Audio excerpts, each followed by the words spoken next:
उत्तरायण पर्व की महिमा।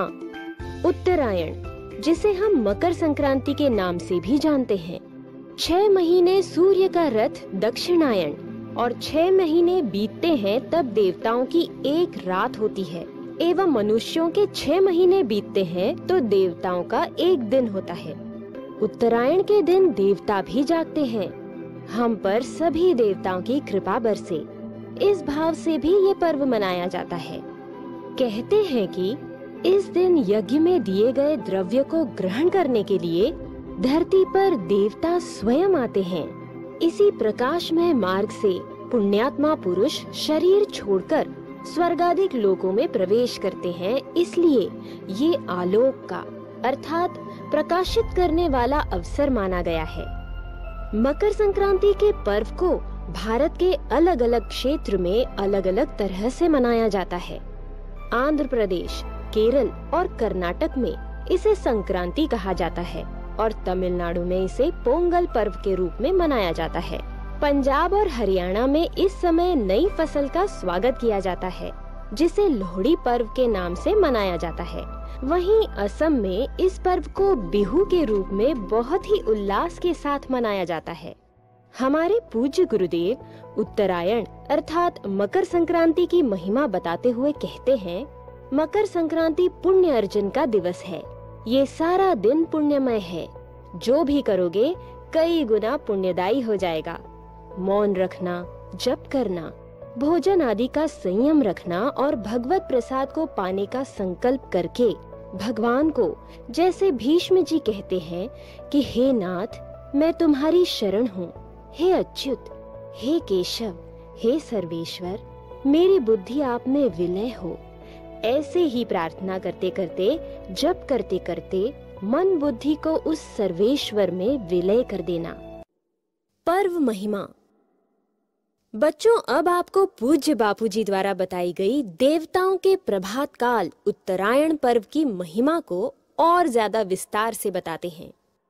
सूर्य देव की उपासना के लिए उत्तरायण पर्व अर्थात मकर संक्रांति का दिन विशेष माना जाता है।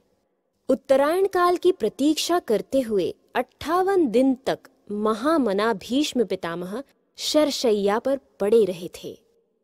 उत्तरायण पर्व उन महापुरुष के स्मरण का दिवस तथा जीवन में कठिन परिस्थितियों और बाणों की शैया पर होते हुए भी अपनी समता, ज्ञान और आत्मवैभव को पाने की प्रेरणा देने वाला दिवस है। उत्तरायण देवताओं का प्रभात काल है। इस दिन तिल के उपटन व तिल मिश्रित जल से स्नान, तिल मिश्रित जल का पान, तिल का हवन, तिल का भोजन तथा तिल का दान सभी पापनाशक हैं। इस दिन सूर्य की उपासना, ओमकार की उपासना साधक को जल्दी उन्नत करती है, मनोवांछित फल देती है।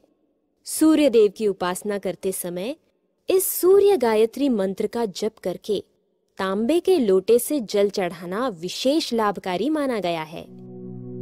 ओम आदित्याय विद्महे भास्कराय धीमहि तन्नो भानुः प्रचोदयात्। अथवा ओम मित्राय नमः, ओम रवये नमः, ओम सूर्याय नमः, ओम भानवे नमः, ओम खगाय नमः, ओम पूष्णे नमः, ओम हिरण्यगर्भाय नमः, ओम मरीचये नमः, ओम आदित्याय नमः, ओम सवित्रे नमः, ओम अर्काय नमः, ओम भास्कराय नमः, ओम सवित्र सूर्य नारायणाय नमः जप कर भी दे सकते हैं। चढ़ाया हुआ जल धरती पर जहाँ गिरे वहां की मिट्टी का तिलक लगाते हैं और इस मंत्र का जप करके लोटे में बचे हुए जल से आचमन लेते हैं। इससे आरोग्य की खूब रक्षा होती है। बाद में आंखें बंद करके सूर्य नारायण का भ्रू मध्य में ध्यान करते हुए ओमकार का जप करें। इस दिन भगवान सूर्य नारायण का मानसिक ध्यान करना चाहिए और उनसे प्रार्थना करनी चाहिए कि हमें क्रोध से, निंदा करने से, आलस्य से, चिंताओं से मुक्त करके आत्म शांति पाने में, गुरु की कृपा पचाने में मदद करें। ओम ॐ ह्रां ह्रीं सः सूर्याय नमः। इस मंत्र से सूर्य नारायण की वंदना करनी चाहिए। इससे सूर्य नारायण प्रसन्न होंगे, निरोगता देंगे और अनिष्ट से भी रक्षा करेंगे।